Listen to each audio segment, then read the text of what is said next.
Now my third witness tribunal members is Sean Ryan, who is a solicitor at the Environmental Defenders Office of Queensland.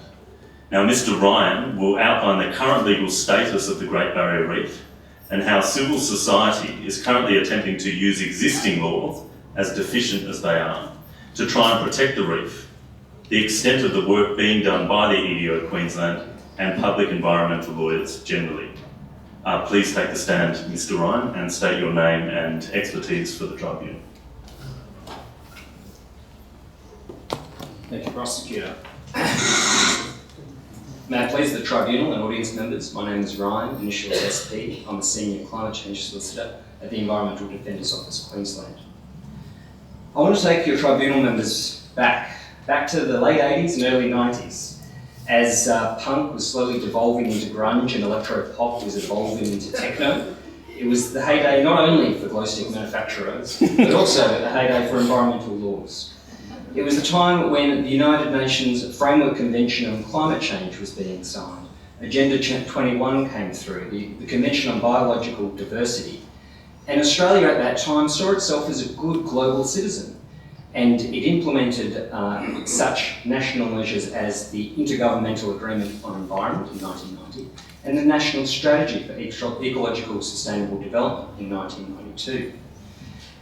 At a state level, the state government passed our Environmental Protection Act in 1994, and at a federal level, we had the Environmental Protection, Biodiversity Conservation Act of 1999. The tribunal members may need to only know the names of those acts, which both start with the words environmental protection, to understand that the intent of those laws at that time was not surprisingly to protect our environment. But times have changed. Government have changed. The governments have strayed from the original intent of that legislation, and in our view, the decisions have started to fall out of step with the terms of those acts. Our office is running at the moment 6 cases where we're aiming to hold decision makers to the language of those acts when making decisions under them. Our cases all, in some way, relate to the protection of the Great Barrier Reef. Some of them are direct in terms of the dumping of dredge spoil on the Great Barrier Reef. Some are more indirect in terms of addressing the source of climate change, and that's or one of the greatest sources of climate change, and that's thermal coal, and its impacts on the Great Barrier Reef through the climate. And some of our cases address both of those impacts. At the outset, I'd like to say that community litigation is difficult. The community is always at a disadvantage to companies who have more resources and more time to throw at these things. Yet a few brave community groups are willing to put their name to these actions, not for any personal gain or any financial gain, but with the only hope of protecting the environment, which benefits us all. So turning to these cases in a little detail, we have, as I mentioned, 6 cases. 2 of those cases are in relation to a coal export terminal in Abbott Point, and 4 of those cases are in relation to mines in the Galilee Basin. Those mines are the Alpha coal mine, which is proposed by Hancock GVK, the Kevin's Corner coal mine, which is also proposed by Hancock, and the Carmichael coal mine, which is the most recent and to be the largest mine in at least the Southern Hemisphere, if not the world, and that's proposed by Adani. I'll delve a little bit into some of the detail of these cases, however they are quite complex, and I'm happy to address further questions later on. One of our cases involving the Abbott Point is for the Mackay Conservation Group, and in that one of the key components of that case is a consideration of section 137B of the Environmental Protection Biodiversity Conservation Act, which is that the decisions must be consistent with the World Heritage Obligations of in relation to protection of the Great Barrier Reef. And it seems to us, on the basis of expert evidence, that the decisions are not consistent with the World Heritage Obligations.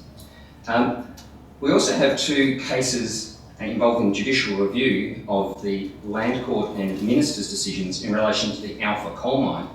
And one of the key aspects of those cases is a consideration under the Environmental Protection Act of 1994, which seeks to protect the environment, not just from direct impacts, but also from indirect and cumulative impacts. And it's quite clear about that, and it seems, on the face of it, to include the impacts of climate change, which have largely been ignored by decision makers.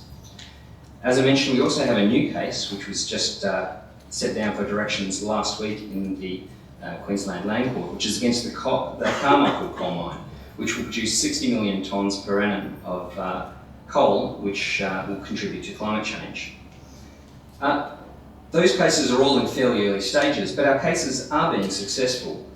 In the Alpha coal mine case, it was the first case to accept that Scope 3 emissions, and that's the emissions from the transport and burning of coal, are a relevant consideration, although in the final analysis the judge accepted that the coal would come from somewhere else because of global markets. That case also, however, accepted that the impacts from groundwater were sufficient to recommend refusal or additional conditions to address those groundwater impacts. So I feel like these cases run by communities at a disadvantage are being successful. However, as my learned colleague Joan Bragg pointed out, the reaction of government has largely been to remove the rights that these communities are using in order to take these issues before an independent and impartial arbiter, being the courts. I see now that I'm out of time, so I'm happy to address anything further in comments and questions. Thank you.